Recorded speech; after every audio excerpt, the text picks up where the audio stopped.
2021 ஓகேவா? 2021ல பார்த்தீங்க அப்படின்னாக்கா, எக்ஸாம் டேட் வந்து ஆக்சுவலி 2 நாள் நடந்தது. சரிங்களா? அக்டோபர்ல 1 அண்ட் 17த் ஓகேங்களா? ரிசல்ட் டேட் பார்த்தீங்க அப்படின்னாக்கா, நவம்பர் 17 ஓகேவா? ஸோ இது பார்த்தீங்க அப்படின்னாக்கா, பிட்வீன்ல வந்து பார்த்தீங்க அப்படின்னா, கிட்டத்தட்ட நமக்கு என்ன எக்ஸாக்ட்டா ஒரு 1 மாசத்துல கேப்லயே விட்டுட்டான். 30 டேஸ் ஓகேவா? 2022ல பார்த்தீங்க அப்படின்னா, எக்ஸாம் டேட் வந்து ஜனவரி 15 ஓகேவா? ரிசல்ட் டேட் பார்த்தீங்க அப்படின்னா, மார்ச் 10 ஓகேவா? இது வந்து பார்த்தீங்க அப்படின்னா, நியர்லி ஒரு 55 டேஸ் ஓகேங்களா? 55 நாள். அதுக்கப்புறம் பார்த்தீங்க அப்படின்னாக்கா, 2023ல பொறுத்தவரைக்கும் பிப்ரவரி 25 அண்ட் மார்ச் 4 2 நாள் நடந்தது. சரிங்களா? ரிசல்ட் பார்த்தீங்க அப்படின்னாக்கா, ஜூன் 27 இது வந்து பார்த்தீங்க அப்படின்னா, ஒரு 4 மாசம்.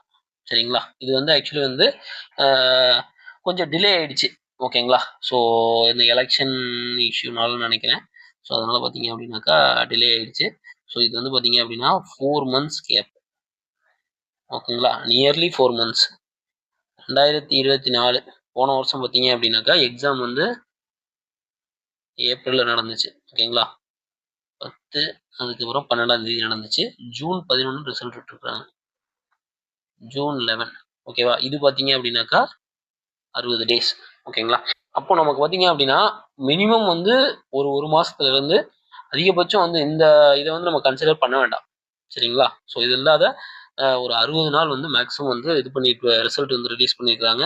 அப்போ 25 இந்த வருஷம் பார்த்தீங்க அப்படின்னாக்கா, எக்ஸாம் டேட் வந்து நவம்பர் 21 ஓகேவா? அப்ப ரிசல்ட் டேட் வந்து ஆன் தி வேல இருக்குது. சரிங்களா? நமக்கு வந்து இந்த பொங்கல் பரிசா வந்து பார்த்தீங்க அப்படின்னாக்கா, இது வந்து கிடைக்கும் அப்படின்ற மாரி எல்லாரும் நம்புறாங்க. சரியா?